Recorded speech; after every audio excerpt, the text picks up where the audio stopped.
All right, 1 second here.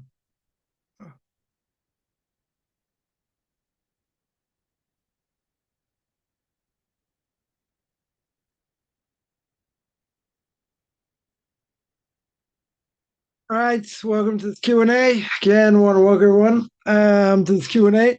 So do a follow-up a little bit, spoke about on Tuesday and, spoke about the situation here in Israel and about, I don't know, about living in Israel and about the whole, seemingly difference of opinion, which is actually something I want to focus on because someone sent me a whole bunch of comments about it. And, you know, let's make very clear. The Torah starts out, Bereshit bara Elokim eza shamayim ve'eza haaretz. God created the heaven and the earth, right? God created the heaven and the earth. So Rashi asks, why did the Torah not start with the first mitzvah? Why to start with creation? Right? So Rashi answers. Rashi basically answers. So,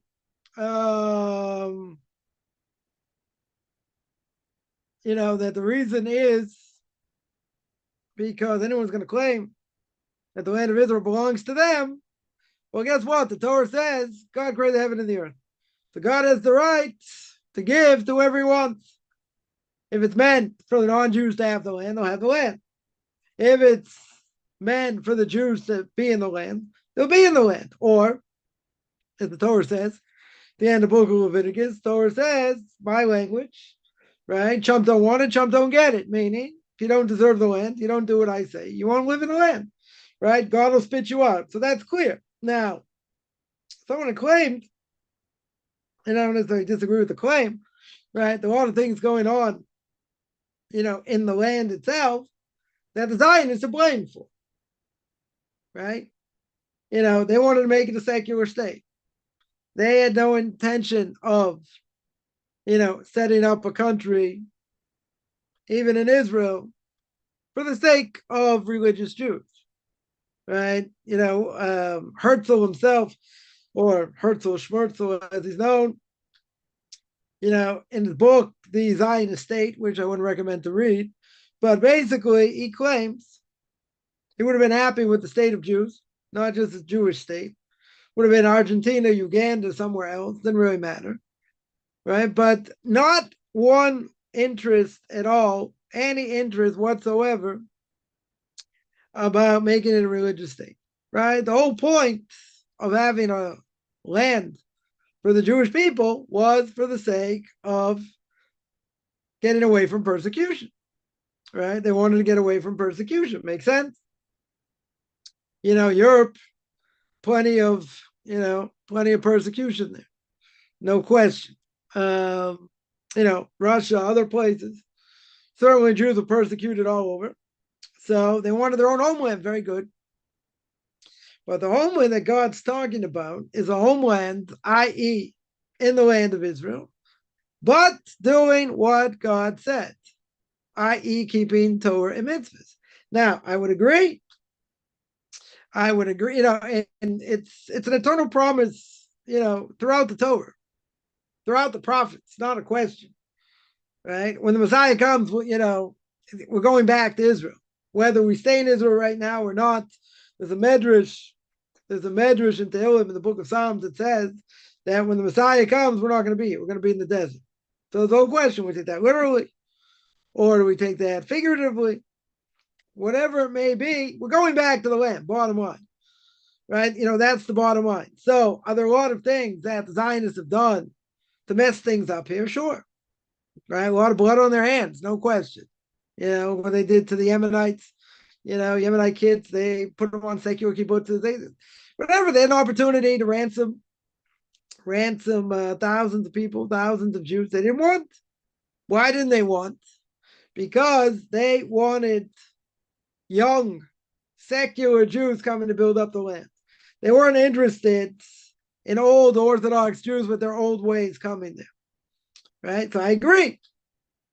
There's no question the Zionists have, a lot of things, a lot of things on their heads, that are bad, Now, one thing I just want to clarify, which I think I made the point, but I'll just make the point again, and that is that there's a difference of opinion. There are two schools of thought, right? Two schools of thought that about the land of Israel. One is that the land's going to be built up slowly. People are going to come and live there, but it's going to be built up slowly, and you're allowed to go there and build up the land. The other opinion, now, building up the land, remember, should mean having religious people there, etc., and religious government, seemingly. That's what it would sound like. So according to this, is the mitzvah to go there and help build up the land. Now, you could be an anti-Zionist and still live there, right? Why? Because it's the holiness of the land, regardless of what government's in power, etc. You can, a person doesn't have to, agree with what the government does, and but still live here. But if you're an anti-Zionist and say, right, this is the second school of thought, that you can be an anti-Zionist and say that I don't have anything to do with the land. You can't do anything in the land, right, until the Messiah comes, right? You can't build it up. Probably shouldn't go visit, whatever. Which there's an obvious question, because if you really hold that and you can't live in the land, then why, certain groups have a large percentage of people living there, right? That's a big contradiction, right? So those are two schools of thought. Seemingly, the way, it's played out over history is the first way. Jews have come, right? Build up the land, right? People have come slowly, right? Goes against, as I mentioned, I don't want to, go through this again, but, we mentioned clear why it cannot be, as the Arabs say and other people say, that it's genocide. Genocide means you're wiping out people. You're wiping out a whole group of people. So the Arabs, since 1947 or 1948, have multiplied exponentially. So that can't be genocide, right? That, in Sudan, it killed 20 million people, whatever it is.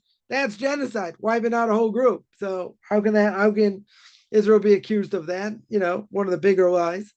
And it can't be colonialism. Why can't it be colonialism? Because they acquired the land.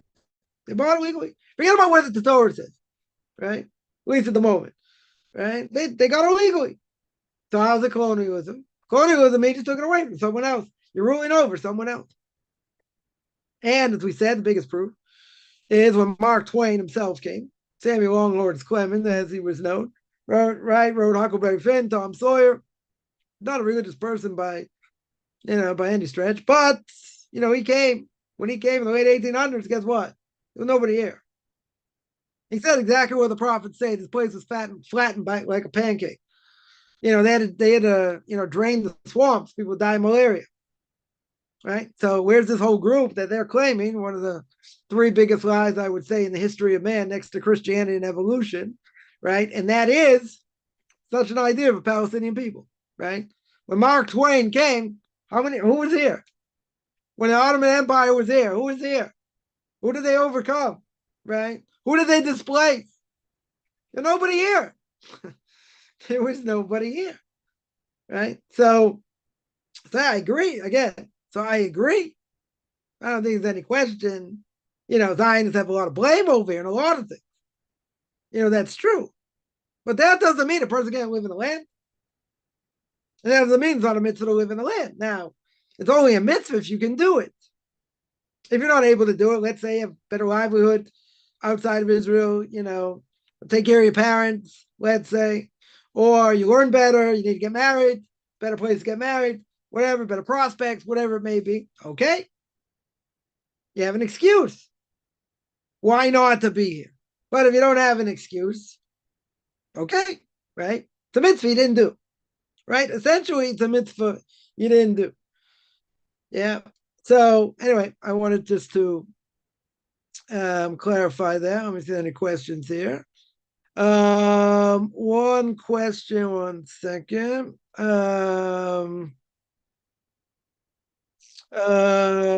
Yeah, one question. Do I eat turkey? Yes, we have a tradition on turkey. So some people wouldn't eat it, but we have a tradition that it is kosher, and certainly, I would say most Ashkenazim. I don't know, too many people don't eat it. Maybe some Sephardic people don't eat it, but question was, do we eat turkey? Yes. Somebody asks, what does the word olichacha mean? Deuteronomy 8:22. And how can we accept God's diakoline to us with love and getting sad or upset? Let me see what you're referring to.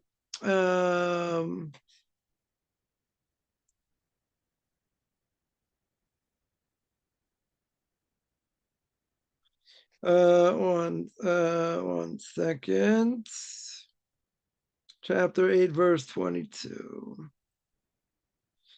All right, what does the Torah say? This Parshas Akev. Torah says, chapter 8, verse 22. I get there one day when I'm about 105, probably. It says you should remember the entire way. Yeah, on which the Lord your God led you these 40 years in the desert in order to afflict you, to test you, know what's in your heart, whether to keep the commandment or not. The word alichacha over here means to go, right? Really to lead, right? Really to lead, right? God led you, right? That's what it means, right? To lead you to go, pretty much. That's what it means. So the question is, okay, it means to go. The word holech means to go. And how do we accept God's diakola? I'm not sure what diakola means, right? To us with love and with getting sad or upset. Oh, so God can do two things at once. God can have mercy on others, right? And also judge them harshly, right? What's the example? By the Egyptians. By the Egyptians, what do you have?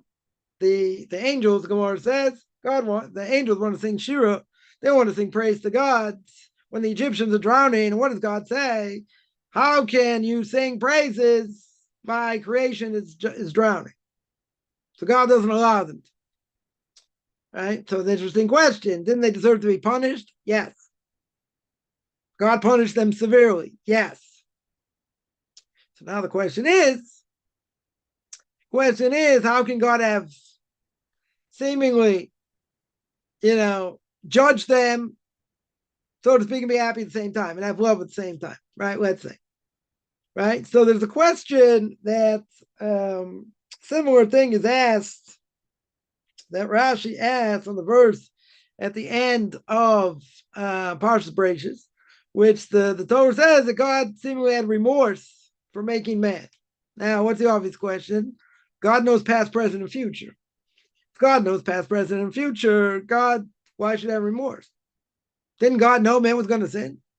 Didn't God know man was going to go off and do terrible things? Sure. The Rashi says, brings a parable. He brings or I think actually not a parable, but I think he actually quotes the Gemara. I got to double check that. But basically, I think one of the Romans asked one of the rabbis this question. So he asked him. So this rabbi asked him, did you ever have a child? So he said, yes. He said, very good. Did you, and what did you do when the child was born? They had a big party, right? Gave out cigars, right? I gave out a lot of cigars, right? I had a big party. Very good. But don't you know at some point down the line, that child's going to die, right? So how can you make such a big party when the child's born? So the Roman answered, I'll be happy when I'm supposed to be happy, i.e. when the child's born. And if God forbid down the line, child dies, I'll be sad. So he says the same thing with God. God makes man, and he understands man can sin and probably will sin. So therefore, when we do mitzvahs and we're close to him, very good. So then God's happy, right? Then we're doing what God says. On the other hand, if a person sins, does God get angry? Isn't there judgment? So again, it's going to depend on what the person did, where they were holding, did they really repent? Did they feel bad? Whatever, right? So God can be happy and sad at the same time. Mankind cannot do that, right? Just like we say in Chadodi, we say in Kabbalah Shabbos, right? In the Shabbos service, before we say the evening service. In Chadodi, we say, Shamor v'zachor b'diborech, right? Shamor meaning to guard Shabbos, and Zachor to remember Shabbos. Now, in Ten Commandments, two different places. One place it says Zachor Shoma Shabbos L'Kadshoy, right? And in the book of Exodus, right, chapter 20, it says remember Shabbos, remember the Sabbath day. And in Deuteronomy, it says Shamor, right? Shamor is Bnei Yisrael. She guards the Sabbath. So in Chadodi, what do we say? Or what do we sing if you sing it? You say, Zachor v'Shamor b'diborech. Remember and guard Shabbos in one breath, right? In one word, literally. Meaning God can say two things at the same time. Even if I had the biggest mouth in the world, which I do, or one of the biggest, let's say, nonetheless, I'm not going to be able to say the same thing. I'm not going to be able to say, two things at once. Even for me, that'd be kind of hard. Be impossible. Right? So God can say two things now. Zachor and Shamor are two very different things. Right? Zachor means positive commands. Right? Eat challah on Shabbos. Have 3 meals. Sanctify it with wine, etc. Very good. And it says v'shamor. What does v'shamor mean? Shamor means to guard it, i.e., negative command. Don't rip toilet paper. Yeah, don't rip anything. Don't desecrate it in other ways. 39 categories. So God has the ability, again, which wouldn't apply to man, but God has the ability to have different emotions, even diametrically opposed, quote unquote, emotions, if we're going to, say that, God gets angry and he's happy and this and that, right? It's only an anthropomorphism just to help us understand a little bit, right? Nonetheless, he can have two opposite extreme emotions at the same time, which man cannot, right? So that's not a contradiction. That's what we just explained. You meant discipline. Yeah, I think I answered that. Okay. All right, question. Someone says in Deuteronomy chapter 1, verse 5, Moses undertook to expound the Torah. Okay. Yeah, to expound it. See what that means? That meant the Moses explained in 70 languages. Okay. Right? Torah can be explained in 70 languages. So I thought the Israelites, who Moses led through this, only spoke Hebrew.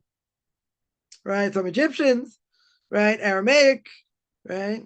So not a contradiction, right? You had 70 nations, right? Not all the Jews were in the same area. I mean, eventually they dispersed out. So, that's why the Talmud's in Aramaic.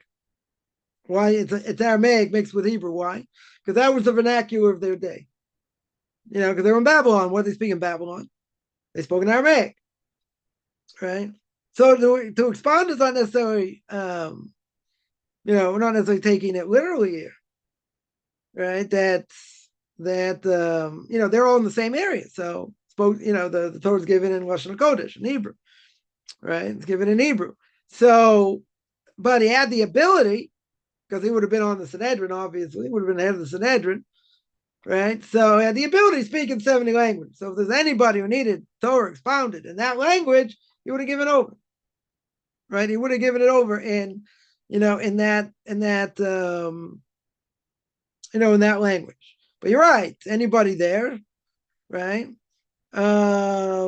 Anybody there spoke, same way one language, right? They're not going to speak 70 languages, right? We do know that the Torah was translated, into Greek, which was a horrific thing that happened. It was pretty miraculous, though, that they put 70 rabbis in 70 different rooms, and they told them to translate the Torah, and they translate exactly the same, which is, it's pretty miraculous. But you're right.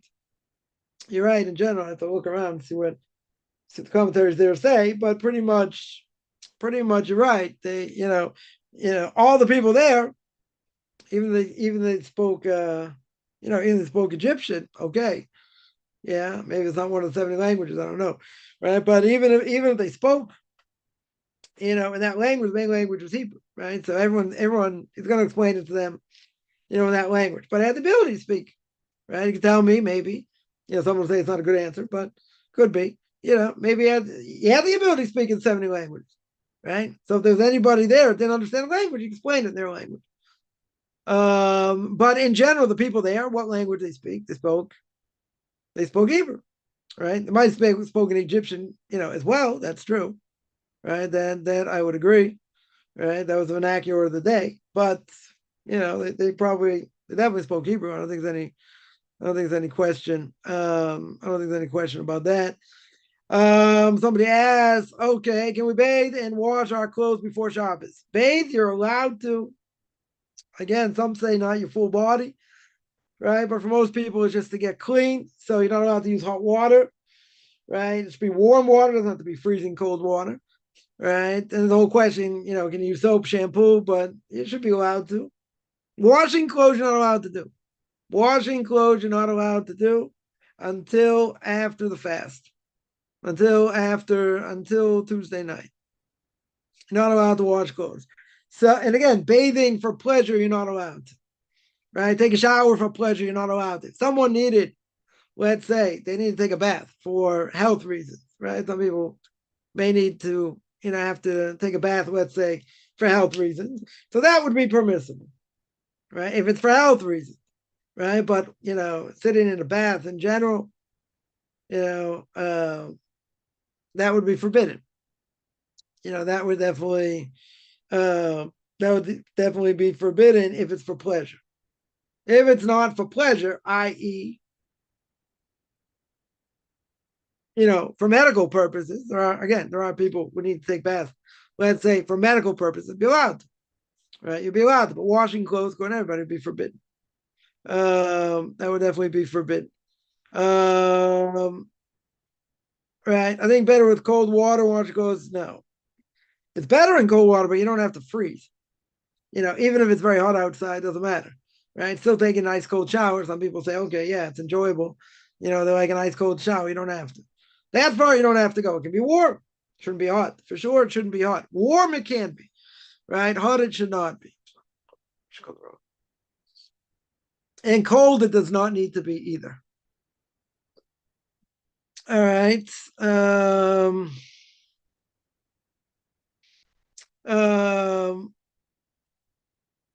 It has nothing to do with Shabbos. I'm talking about washing it before Shabbos, right? Washing clothes before Shabbos where it would be permissible. Wouldn't be an issue. If, let's say, someone got, I don't know, part of their shirt dirty, can they spot clean it? We're not talking about putting it in a washing machine. Spot clean it. So spot cleaning should be allowed to do. Right? That you would be allowed to do. But clean it, throw in a washing machine, not allowed to. If, let's say, a person had little kids, and they soil their clothes very quickly, so then you'd be allowed to wash them. They wouldn't have anything else to wear. Right? So that would be okay, but you can't throw in any other laundry. Right? It's only their laundry. Right? You'd be allowed to wash. It's not allowed to wash clothes and wear them. Right. But also if they were, that's why some people, or I should say probably a lot of people, if they wash clothes, especially if they maybe a shirt or a skirt and it's freshly laundered, some people will sit on them, or wear them or wear a bunch of them just so they don't look freshly laundered, even if you did it before, right? Or even if it was ironed before, so it shouldn't look so fresh. Even if you did it before the 9 days. Someone asked, we're told that rabbis ought to constantly talk about wasting seed. We'd like to know if this is true. So I have seen it. I saw a post recently. Someone said it was a great thing that there are people that speak that speak about it. So I would agree. I would definitely agree. It's a good thing to speak about. Yeah, people should be aware. Why the severity of the prohibition. Now, the whole question by non-Jews, if they would be liable or not, is that the same thing? Does that apply? Right? Does wasting seed apply to non-Jews? Right? Someone would say, come on. What would be the obvious proof it does? The obvious proof is Aaron Onan, right? You have from Yehuda, right? Er dies. So, it wasted seed, he died. So Onan's supposed to do evil, right? Levirate marriage with Tamar, and he dies also. Right? Now, pretty clear they're not Jews. Very clear that they're not Jews. So, and they die because of wasting seed. Now, that would be the obvious proof that a non-Jew wastes seed is forbidden. But I will tell you, there's a major, major, major difference of opinion among rabbinic authorities, early commentators, later commentaries, whether it's forbidden for non-Jews. Now, someone would pin me down and say, and say, well, what do you think? I think it should be forbidden. I would say it would be forbidden. And even if you want to tell me, according to those rabbinic authorities say that it's not forbidden, I would say as a moral imperative, it's not a good thing. It's not a good thing in general, right? For a person to do. So is it, again, I know there are some people that harp on this, and speak about it quite a bit. Okay. I don't have a problem with it. It's a problem, right? It is definitely it's definitely it's definitely a problem. People have to be aware of the severity of what it is. Because in that a person has the ability to create life. And you're not creating life, you're wasting. You're total wasted. Now, even if, let's say, a person married, the wife is pregnant, the person will say, well, you can't be with her, can't be intimate. Why? Because it's wasting seed. Why is it wasting seed? You're not stopping it. She's not going to get pregnant again, usually. Right? Usually doesn't happen. Right? She's only going to get pregnant once, but we hold that's permissible. We hold that's not a problem. That's not considered wasting seed. Or a person can't get pregnant. Let's say it's dangerous. Let's say it's dangerous for a woman to get pregnant. Yeah, for whatever reason. So a certain amount of time she's going to be on birth control. We'll say permissible birth control. Yeah. So even if that would be the case, right, it'd be permissible because it's a danger. Because wow, if it's forbidden to waste seed in general, right? So then it should be forbidden in this case also. So it shouldn't be with her until she can, have the ability to get pregnant. Right? But we don't hold that way either. If it's a dangerous situation, so it's permissible. Right? It's definitely permissible. Now, the question, so I don't really answer, I answered part of the question. The question really was, should rabbis really speak about it all the time? So that I wouldn't go so far. I would say it's a good thing to speak about. I think it needs to be spoken about. I don't think there's any question. It definitely needs to be spoken about. Would I say it has to be spoken about all the time? No. Do I think heretics need to be blasted all the time? Depends. Right? That depends. If someone came out and said something and just made the news, whatever, okay, you got to warn people. I don't have a problem with that either. Right? People should be warned not to listen to certain people. Okay. Would I speak every single time about it? No, it depends. It depends. If it's something, it's fresh, came out now, whatever, okay. Right? I don't have a problem with it. Definitely don't have a problem with it. Right? But let's say it's nothing new under the sun.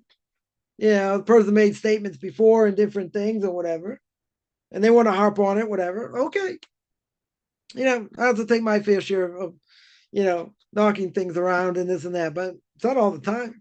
I don't think it needs to be done all the time. Wasting seed is a huge thing. It is a big thing. I agree. It's a severe, very severe prohibition. Very, very severe prohibition. Doesn't mean a person can't repent for it, but it's a very severe prohibition. Would I speak about it all the time? Me personally, no. I know there are plenty of people speak about it. Okay. They speak about it a lot. Okay. So they feel it's a need to speak about it all the time. I don't necessarily think it's a need to speak about it all the time. Right? Is it important to speak about? Yes. Then I would agree. Is it the single biggest thing to speak about on a regular basis? I don't know about that. I wouldn't go that far. I think plenty of other things to speak about also. Right? It's not the only topic in the world. Right? It's like anything. You know. Right now, what's the big talk? It's right before Tisha B'av, right before the fast of 9th of Av. So you got another number of days. Lashon Hara. That's going to be the topic of the day, right? During this time, because that's why the temple was destroyed. So if people want to speak about it, all the 3 weeks of the 9 days, I don't have a problem with that. Why? Because that's the topic of the day. That's why the Torah was destroyed. Clear. Unlawful hatred against others, and speaking Lashon Hara. That's the mitzvah of the day. Okay, you want to speak about it, 10 times, 15 times during the 3 weeks and 9 days? No problem at all. That's the mitzvah of the day. Is that the transgression of the day? Is that the transgression of the generation right now? Could be, right? It's a big issue. I'm not going to say it's not a big issue. It's a big issue. No question. So there are people who think, yeah, I'm going to speak about it a lot so people understand the severity of it. Okay. It has its place. No question. I'm not disagreeing. It has its place. Would I say as much as it's being given? I would not go that far. I wouldn't go that far. So a person can say, come on, you bash the reform and conservative all the time. True, right? Pretty much whenever I get a chance. It's not necessarily all the time, but whatever.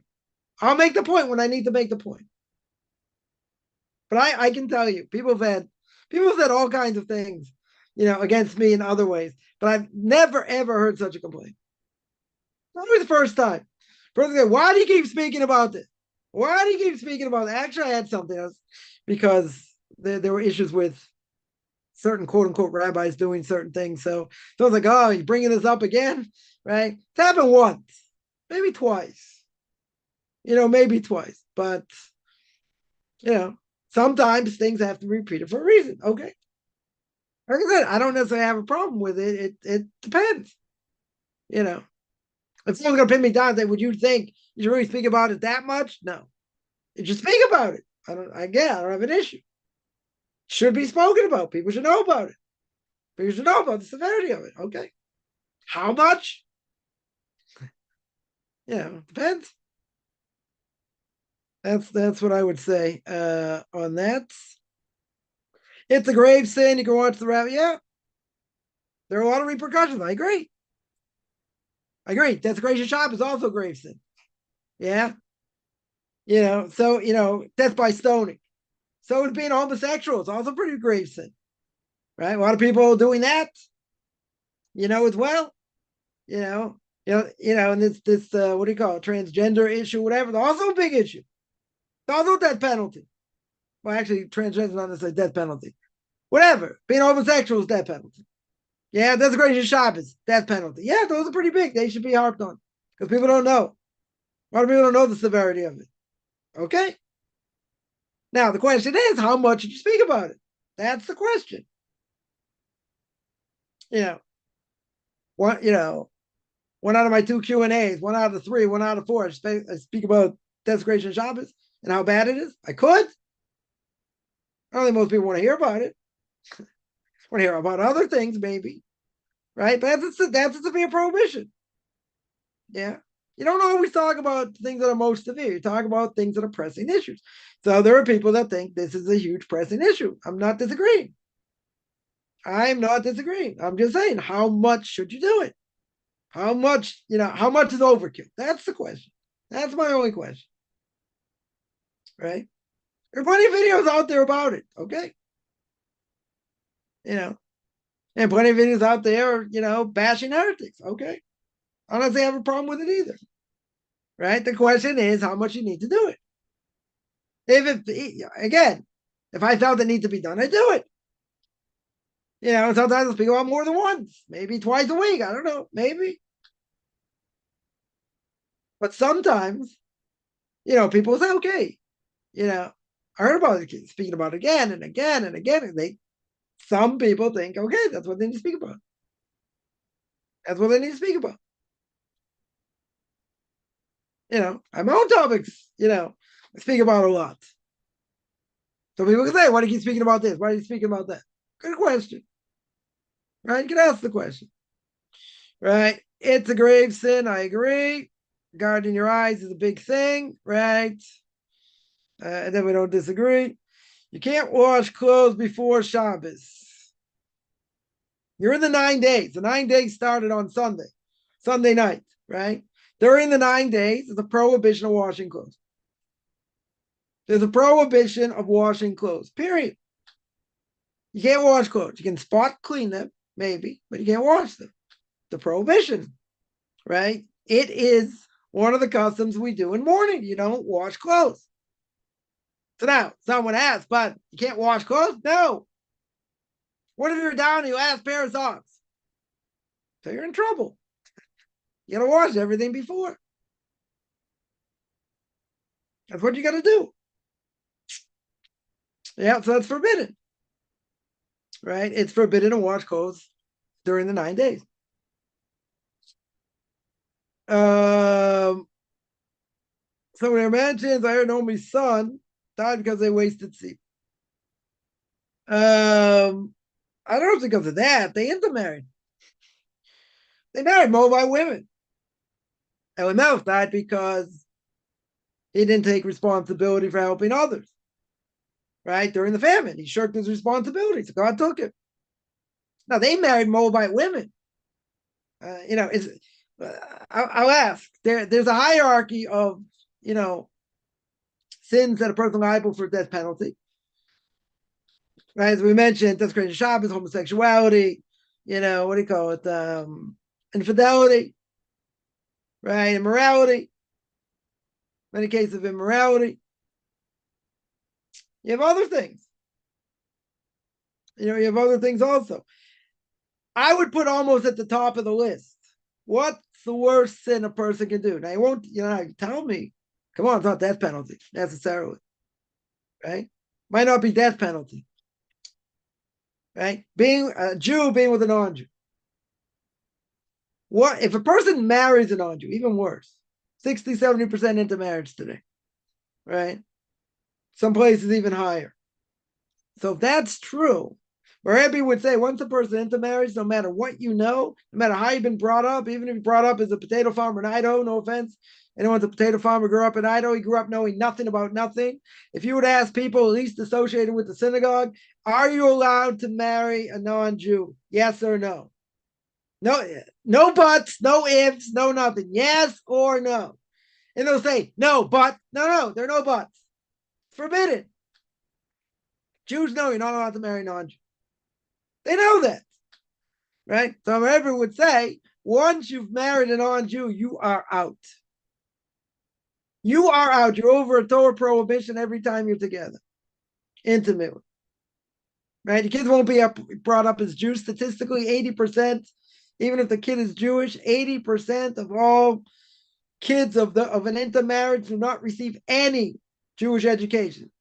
Now, I'm not talking about bad Jewish education, plenty of bad Jewish education out there. We're talking about no Jewish education. That's a disaster. That's a disaster, right? So really, the single biggest problem facing Judaism today is ignorance.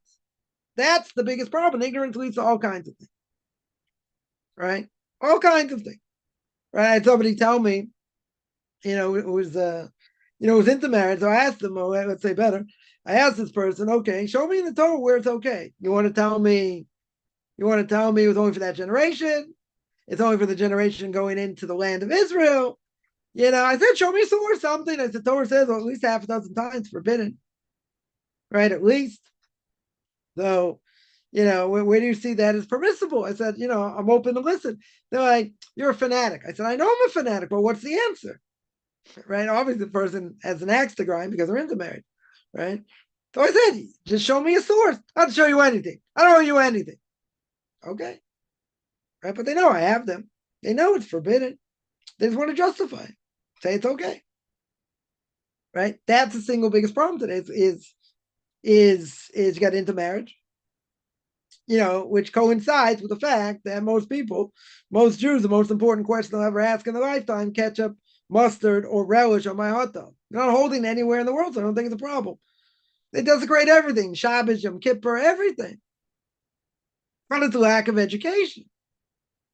If you tell me they learned and they really learned and they just said, I don't want to do it or whatever, okay. You have people like that. 99% of these people, they don't know anything. They got big mouths.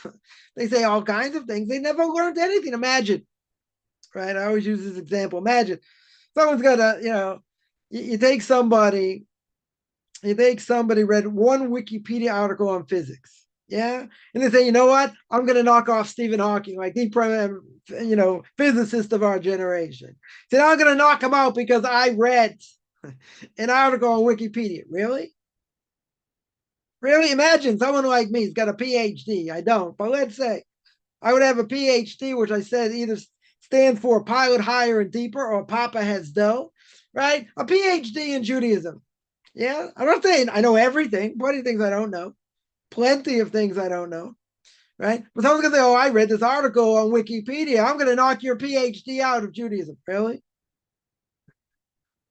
Yeah. You're going to knock out all the Gemara I've learned, all the halacha, all the hashkafa, all the Jewish philosophy, all that. You're going to knock it out one article on Wikipedia. I don't think so. Nobody would ever do that except for a Jew. Non-Jew would ever be that dumb to make such an argument. Right? Physics is the better argument. Or is a similar argument. You never learned anything in your life in physics. Yeah, you read this article, you knock off top physicists. Come on. Nobody would ever do that. Well, maybe a Jew would do that, but no one else would do that.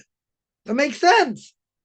You're lacking tremendous amount of knowledge. You want to tell me, oh, I found a contradiction, this, that. Okay, good. We'll have a discussion. Yeah, well, this verse, what does this mean? Okay, good. We'll have a discussion. No problem. But you want to tell me? You can knock it out of the ballpark and say, oh, I don't have to do anything because I just answered. No, you're not going to have an answer like that. Not going to happen. Not going to happen.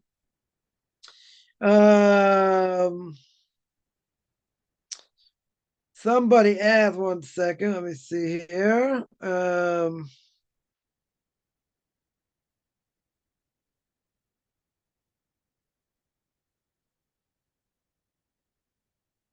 Someone asked, what does it mean?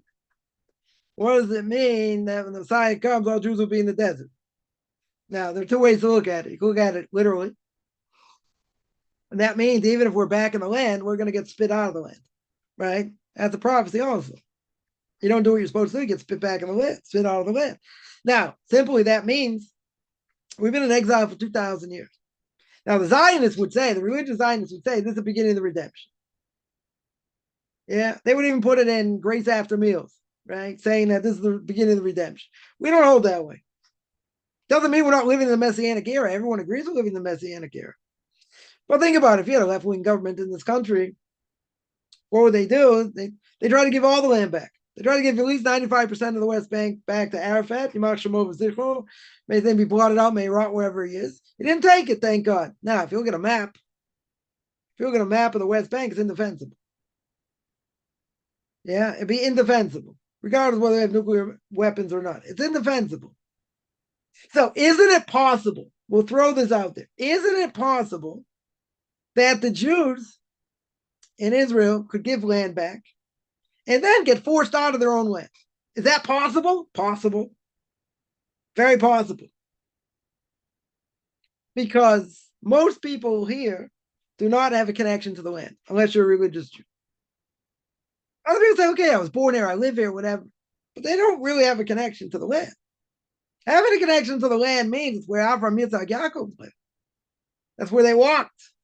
It's where they lived. Yeah, no question. So living in the land is not a guarantee. Now, people say, come on, the fact that the UN, gave Israel the land and the partition plan and all that, very true. Everyone thought the Messiah is going to come right afterwards. Didn't happen. So you say the Jews have to be in the land. That's not necessarily true. When the Messiah comes, what's one of the things he has to do is bring the Jews from the exile. Now, you could take that and say it means he's got to bring everybody, or there ought to be Jews there and he has to bring some of them, however many, at least if, whoever survives. But there, make no mistake, I'm not necessarily buying into this, right? But make no mistake, there's no guarantee whatsoever. I should open my big mouth here. There's no guarantee that we're going to be in the land when the Messiah comes. Now you're going to say, come on. Is that really the case? Do you really believe that 100%? There's no guarantee. I mean, I find it hard to believe that it could happen, but we're not given an unbelievable guarantee that once we're back in the land, we're here for good until the Messiah comes. Doesn't say that anywhere, right? So you can take that literally, 100%. You can take that literally. That when the Medrash in Tehillim says we're not going to be here, we are not going to be here.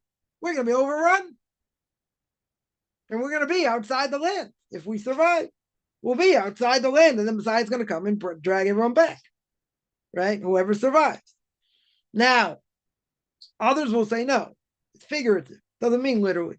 We're not going to be here, right? Doesn't necessarily mean we're not going to be here physically, right? So not being in the land, right? It's kind of hard, to say it in the words, right? But not being in the land can have a whole different definition.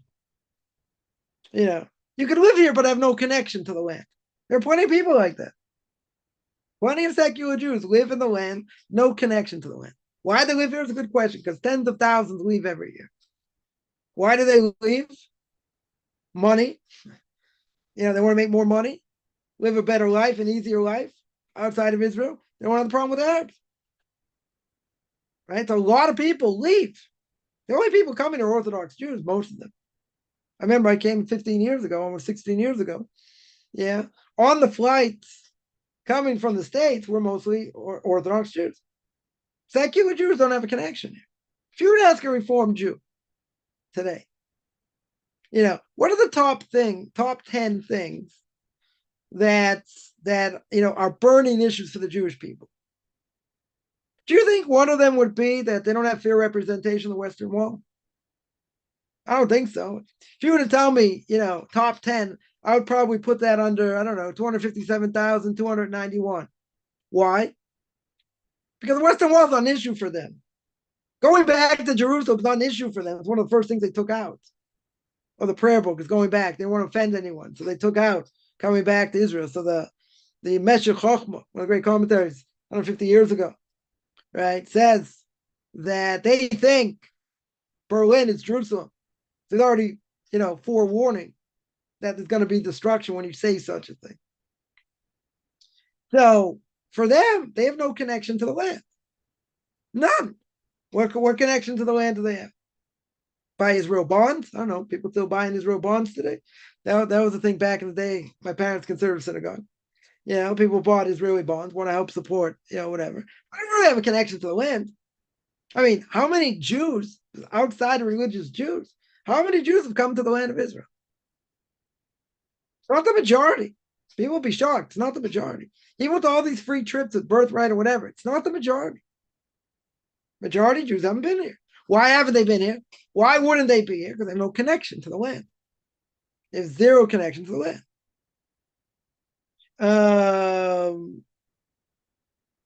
Somebody asks, what does it mean that Mashiach comes? He's going to reveal his Torah.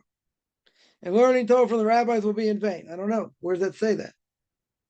Why, if we're living according to what the rabbis say, it's not going to be overruled. You're still going to have the holiday of Purim, right? And some other holidays, right? Purim is rabbinical at best. Why would we keep a rabbinic holiday if we're not going to hold by it? If it's all going to be in vain. So that would seem to say that all the mitzvahs that we do that are rabbinical and how, in all the categories, the 39 categories of Shabbos and all these things, basically you're saying we're going to wipe all that out. All the mitzvahs anyone ever did, you won't get credit for it because Messiah's going to just wipe everything out. Doesn't make any sense. Right? I was going to wipe everything out.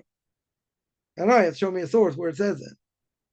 Someone asked when will the fast begin? Tuesday night. Sorry, Monday night at sundown. Monday night, Tuesday night, sundown. Somebody asked, why was written Torah given to the children of Israel? Oh, that's a good question. That is a good question.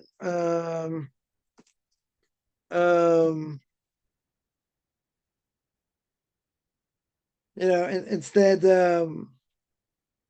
instead of the patriarchs. So the reality is, we do know that Abraham, Isaac, and Jacob kept the Torah before it was given, right? Whatever that means, whatever it looked like.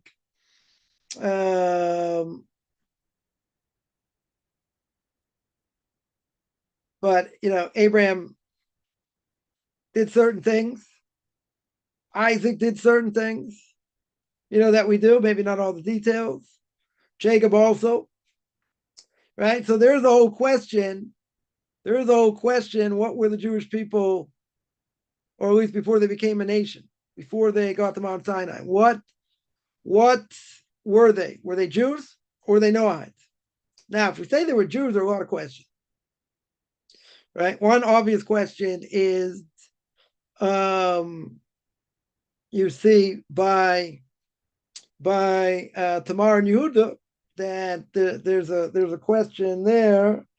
He's not allowed. A Jew is not allowed to be intimate with his daughter-in-law. You can say he didn't know or whatever, but some commentaries say that they stayed together, that they actually stayed together. Now, whatever, it's difference of opinion, right? But if you're going to tell me according to that, you're not allowed to be with her. Or you could tell me, even before that, you have Jacob, who marries two sisters. That we know is forbidden. If he kept the entire Torah, how could he do that? I mean, there are a lot of questions. A lot of questions you could ask.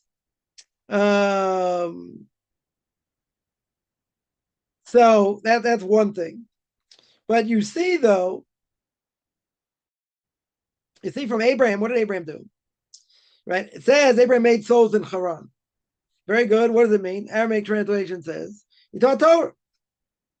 In other words, he had some level of Torah, right, before it was given to Mount Sinai. So if that's the case, you could explain, that why wasn't given. But one explanation is interesting. Why couldn't it be given to Abraham? So one explanation is that couldn't be given. Sorry, in the time of let's say the time of Isaac, right? Let's say because he flattered Esau, so it wasn't worthy of giving it to him. Jacob, it says, my ways are hidden from the Lord, right? So wasn't given to him. Why wasn't given to him? Now, could be they were willing to accept it, right? Seemingly, they wouldn't have had a problem of accepting the Torah, but they weren't worthy, right? They weren't worthy. Because, possibly you could say, they had two wayward sons, right? They had Yishmael, right? Avram had Yishmael and Yaakov had Esau. So they rejected it. Very good. Right? Yishmael rejects it because he didn't want to accept the commandment, don't commit adultery. Esau didn't want it because it says don't murder. Right? And he said, well, Torah says I have to live by the sword. Right? So according to this, before Moshe's generation, they didn't accept it with open hands. They didn't say Nasev and Ishmael. For whatever reason. Right? You can say they didn't have merit. Right? We're given a couple possible reasons. A couple reasons, possibly, why not? Now, it doesn't mean, that they didn't have the ability. Could have, right? Maybe they did. Yeah, they did keep Torah, to a certain extent. But you obviously see that they weren't worthy, and that it had to be given through Moses, right? Moses is greater than everybody else, no question, right? Moses is greatest than everybody. So therefore, God gave it. You could say, again, one possible, explanation. You could say that God, that Moses is top. So God wanted to give it to the person on the top. It doesn't mean they weren't great in their own right. They were, right? No question, but they didn't have the merit to do it. Someone asked, how do you stop local rabbi telling anyone I'm not Jewish? Right? In your opinion, you don't have documentary proof. So let me tell you, if you were really Jewish and everyone thought you were Jewish, then you wouldn't have to desecrate Shabbos. Not having documentation is a big thing. It's not a small thing. It's not a small thing. Now, if the rabbi's just telling people because he can't count you in a minyan, I don't think that's a problem. That's not a problem. Right? But you haven't gone through the process to finish. So again, if you haven't finished, you don't have proof, what do you do? What are your options? I got plenty of people, you're not saying this, but I have plenty of people say, I'm more Jewish than most people. I'm Jewish in my heart. That doesn't mean anything. That absolutely doesn't mean anything. Is your mother Jewish? No. Could be, but I don't have proof. Let me ask the question again. Is your mother Jewish? It's in doubt. Okay. Now, if you were really close to being a Jew, they wouldn't tell you that's great Shabbos. Not having proof means you don't have proof, period. So you're a non-Jew, right? Face the facts. You're a non-Jew. That's the way it is. Right now, you can tell him. You can tell the rabbi, say, listen, you can tell him I'm in the process of conversion, whatever. You can say, I'm a Jew without proof. Now, does that make any sense logically? Either, it's like saying, well, I have to make a big distinction here. It would be like saying, I'm a little bit pregnant. No. Either you are or you're not. You're a guy, you wouldn't be pregnant. But in general, right? Either you're pregnant or you're not pregnant. Do you have proof? You don't have proof. I don't have proof. Okay. You probably never find proof. That's okay. So you have to go through the process anyway. What you feel, it really doesn't matter. No offense. Right? It doesn't matter what a person feels. What it means is you got to do what you need to do. And you got to finish. That's what it means. No matter what's in your heart. Plenty of people say, I got all this, all these great feelings in my heart. All these great Jewish ideas in my heart. Great. Does that mean anything? Doesn't mean anything. And let me ask you, God forbid, anyone in this situation, God forbid, got hit by a truck, died tomorrow, where are they going to be buried? Where would they bury you? They're going to bury you in a Jewish cemetery? No. First, you can say it's not fair, it's not this. That's not the point. The point is, either I have proof or I don't have proof. If I don't have proof, you have to desecrate Shabbos. Right? If you're close enough, I've heard of a handful of cases, not too many, where they told the person they shouldn't desecrate Shabbos. In almost every other case, I would say 99.99% of the time, they have to desecrate Shabbos. So they have to desecrate Shabbos. You're a non-Jew. That's just the way it is. If watching one's eyes is so important, how much more so for a person? Yeah, for men, okay. Watching your eyes is an important thing. It's also for women, right? Doesn't the Torah say in the Shema, don't go after your hearts or after your eyes? Applies to both men and women. So women also have to be careful, right? I'd say, yeah, it's more of a problem for men. Definitely more of a problem, problem for men. It's a severe prohibition. I agree. Isn't Shabbos also a severe prohibition? There are plenty of things that are severe prohibitions. It's not the only prohibition. There are other prohibitions as well. But again, if it's needed in this day where so many people don't think it's so severe, whatever, okay, right? So then you have to harp on it. I agree. I wouldn't have a problem with that.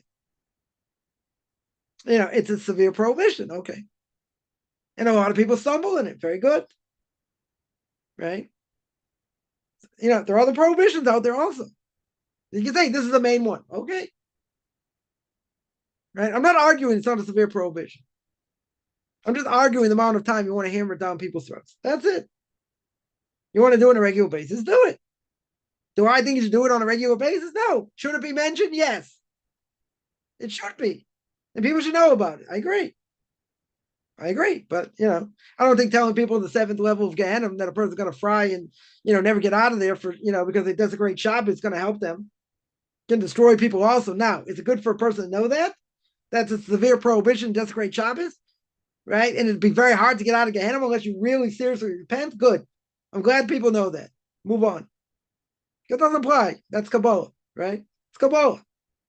And who's holding by Kabbalah? Not too many people. Should people know it's a severe prohibition? Yes. 100% they should know about it. If that's something that has to be ran down people's throats, you want to scare them? Okay. If people like to be scared and they're going to take it to heart, good. If it's going to paralyze them, then you're not doing them justice. Then that's forbidden, right? You can't paralyze people. I had somebody like that. It says, well, I'm a Jew and I desecrate Shabbos. I'll never get out of the seventh level of hell. So what's the point? This person doesn't want to keep any mitzvahs. You're not helping that person. You destroyed him. But it was holding by Kabbalah. So you want to tell people to scare them? Good. If it works for people, great. Right? But you got to give them an option. You can't leave them in seventh level of hell and say they can never get out. You got to give an option. It's good to know the severity. I agree.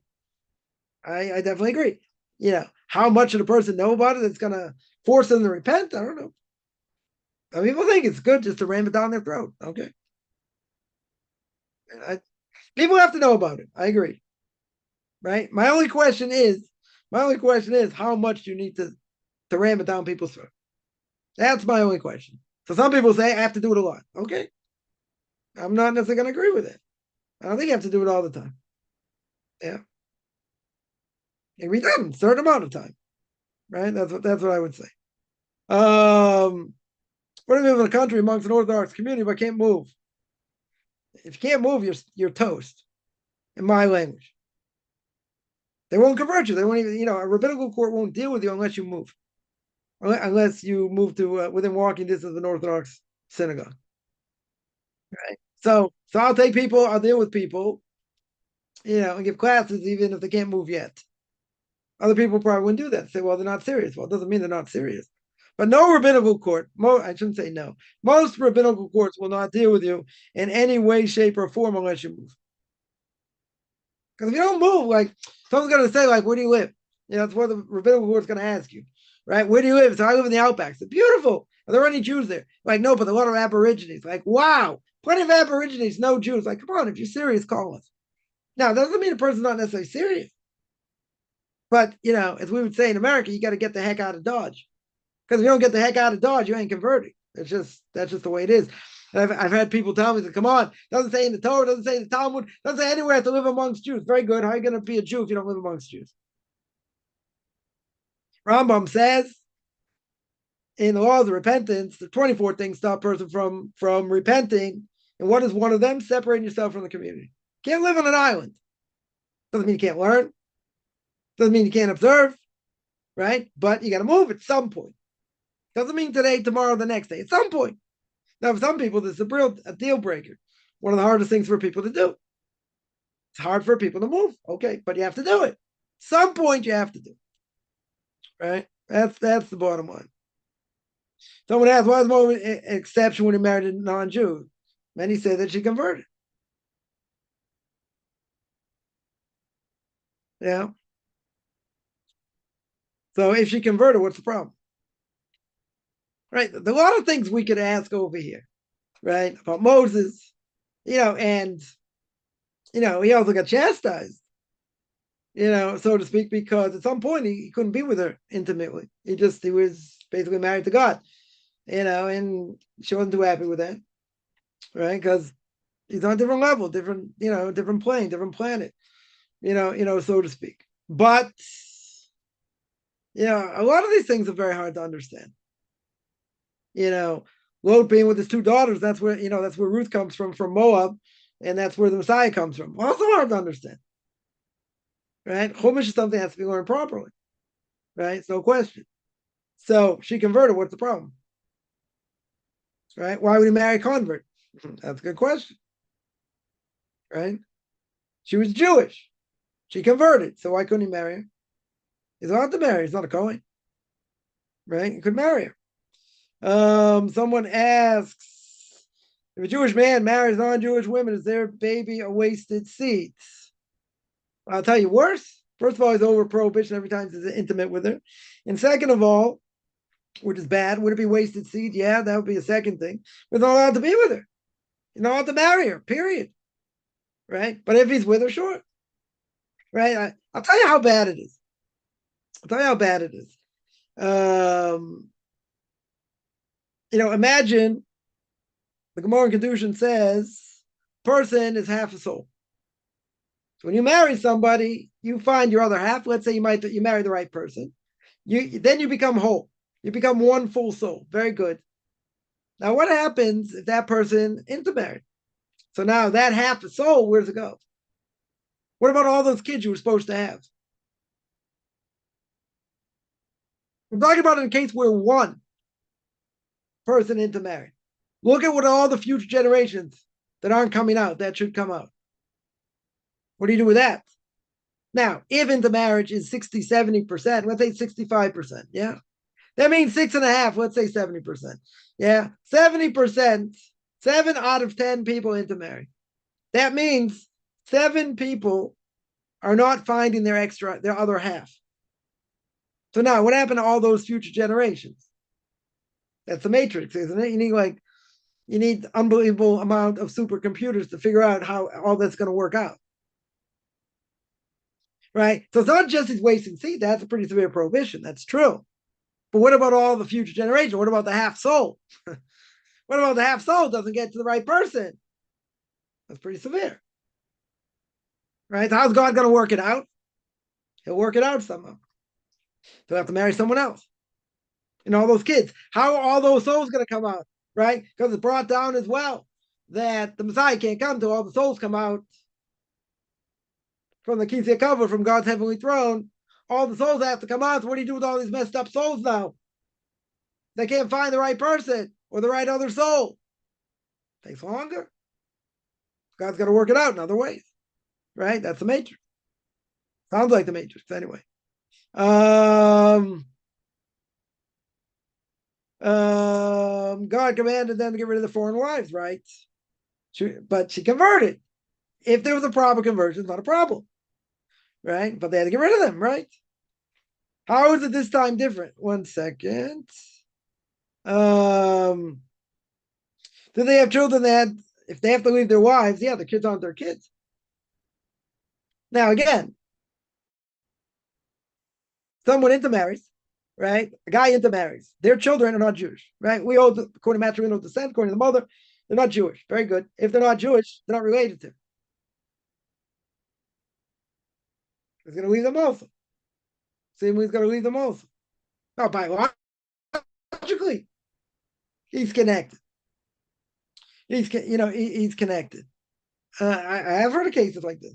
Someone converts their married before, and had nothing to do with their kids after. Now, someone's going to ask, is that a good thing or not? Yeah, it should have a connection. It should have a connection, right? Leaving their wives, that doesn't mean they didn't have a connection with their kids. Probably not, though. I would assume they probably didn't have so much of a connection. Once they left, clean break. It's a hard thing, though. These are kids that, were born to you, that you helped raise and all that. Not an easy thing, but really they're not related to you. Right? People in course of history also believe that they lived the Messianic era. How is this different? Because there are signs. There are 15 signs according to the Gemara in Sota. Right? And every last one of them has been fulfilled. So, listen, everyone agrees, what happened after the Holocaust and getting the state of Israel, people thought that was the war of Gog and Magog, and people thought, Messiah's going to come straight away. Now, from that point on, does anyone disagree with the Messianic era? There are other times where it was ripe for the Messiah to come, but didn't. Right? That's true, but we're getting close to the end. We're getting close to the end. No one disagrees. The Messiah's going to come one way or another. Right? But if you see a lot of the signs in the Gemara and Sota, it's pretty clear. We're living in that area. Now, in that era. Now, could it be that the Messiah is not going to come and not for another 200 years? Could be. Hard to imagine because things are moving very quickly, but it very well could be. Very well could be. Right? But you're right. People made mistakes. And it doesn't mean it wasn't a ripe time. The Messiah could have come. There are different times in history. I'm not going to go into it now, but there were different times in history when the Messiah could have for sure come. Yeah, but we didn't merit it. And then more time went by, things happened, and but we're close to the end, right? I don't think there's any question. Among rabbinic authorities today, and the last 100 years, I don't think there's any question. I don't think there's any question. Yeah, that we're living, the Messianic era. Doesn't mean the Messiah is coming tomorrow. Could, but he could get delayed. There are times in history it's right for the Messiah to come. One of them is now. If you look at the Malbim, I think in Jeremiah, that in the war of Gog and Magog, he sets up it's going to be war of Yishmael against Esav. And that's what we see right now. Western world against the Muslims. Clear. Right? He sets up the whole thing of how it's going to be.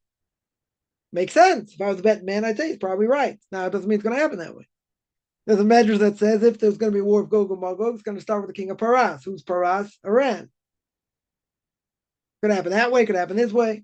Could happen a lot of different ways. But before 9/11, you would have said, the Malbim's more than 100 years ago, you would have said the Malbim's out to lunch. Like, come on. Malbim's going to have this kind of power, going to fight against Esav, the Western world. But that's what you see. You see that clear as day.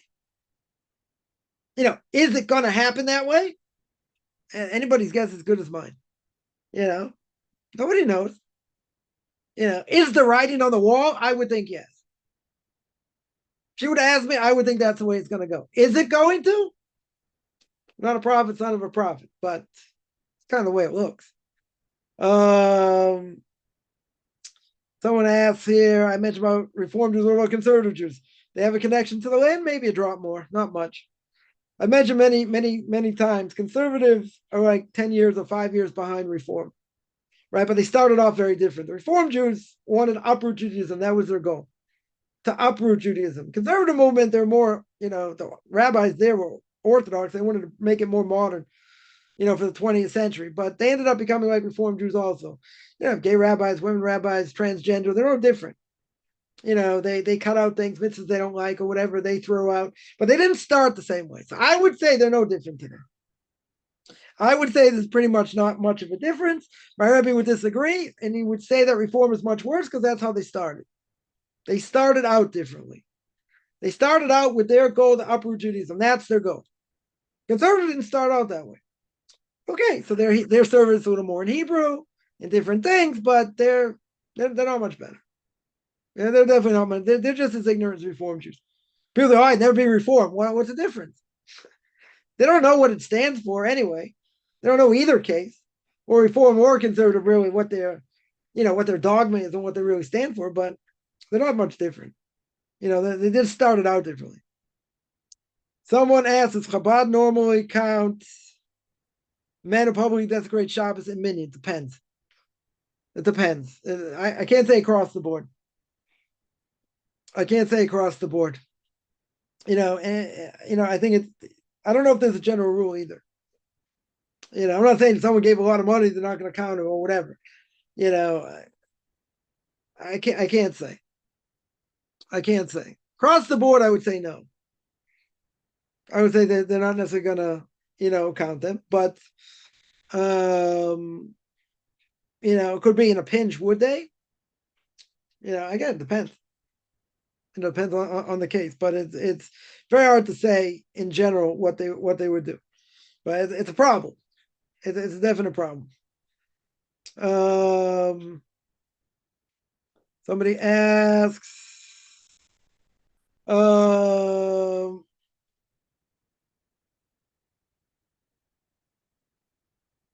someone asks, can you make number 2 on Shabbos? What's the problem?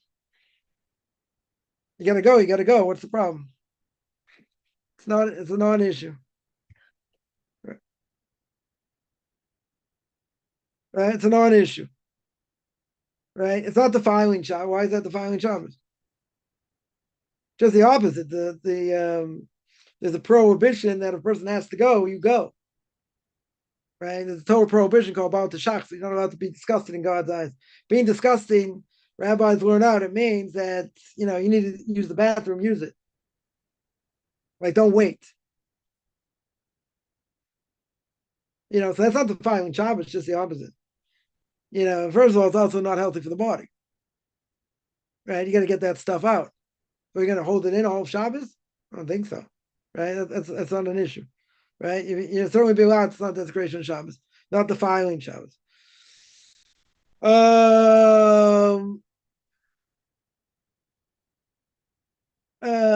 When did Jews start wearing yarmulkes, covering their hair? Good question. Covering their head. So every time the Gemara already speaks about it. Where is it before that? Brought down in the prophets. Good question. I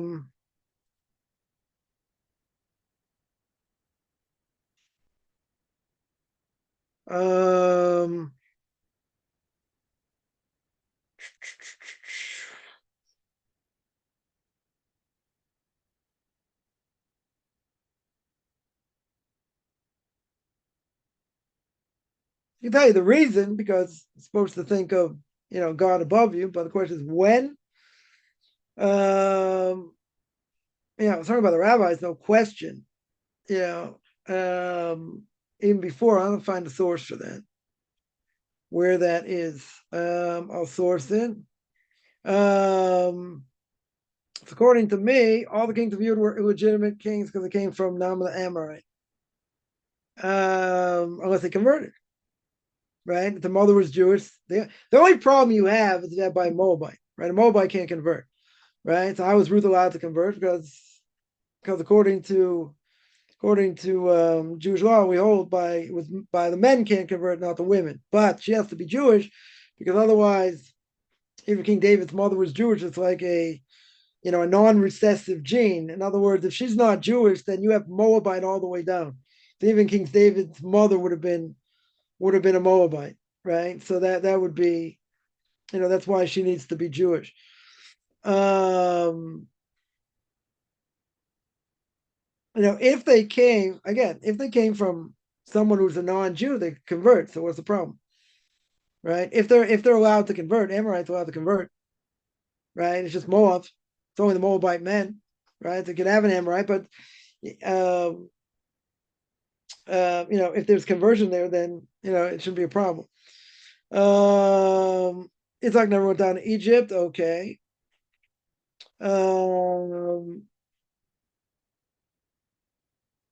Is a written contract different from a verbal contract? Yes. Verbal contract could be binding or not. Depends on a lot of different factors.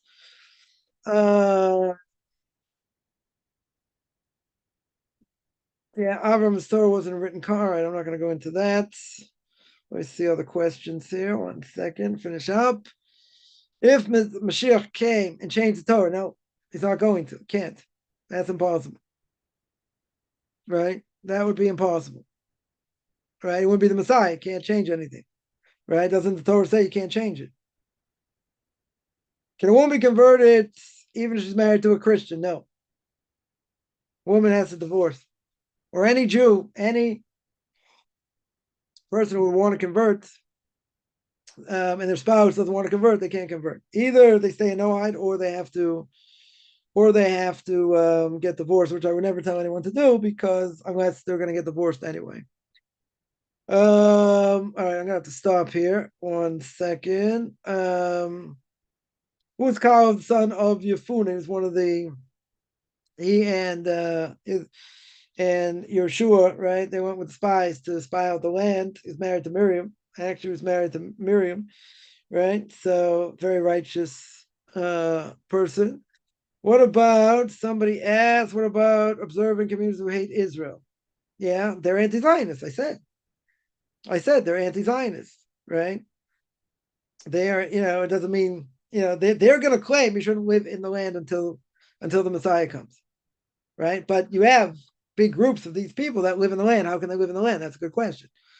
right? But why do they hate Israel? They don't hate Israel. They hate what the people are doing in Israel. They hate the government in Israel, right? The Erev, the mixed multitude, whatever you want to call them, right? That's what they hate. That's what they hate. They hate the secular Zionists, right? Right, 100%. They have a connection. Why don't they have a connection to the land? They just hate what people are doing in the land, right? What the government's doing. What's the big deal with the rabbi inviting you to their home? I don't know. What's the problem? Shouldn't be an issue, right? It shouldn't be an issue. Maybe he doesn't want to have guests. I don't know. Maybe he doesn't want to have people in the process of conversion as guests. I don't know. Moses' wife had circumcised their son, so Moses wouldn't be killed, right? She had to be Jewish. That's the whole point, right? She had to be Jewish. Did Ruth go to Beis Din? That's a good question. Gotta go back and listen to my class on the book of Ruth of what a conversion looked like, right? But she seemed pretty righteous. Where'd she get her knowledge from? Showing from Naomi, right? You know, what the conversion looked like, very good. She go in front of a Beis Din. How was it done? Right? Probably a little bit different than it was done today, right? But no one questions that she wasn't Jewish, right? They're not questioning that. All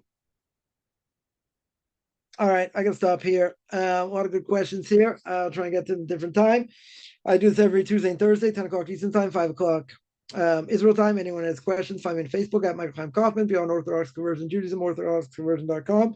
Or you want to send me an email, Rabbi Chaim Kaufman at gmail.com, Rabbi,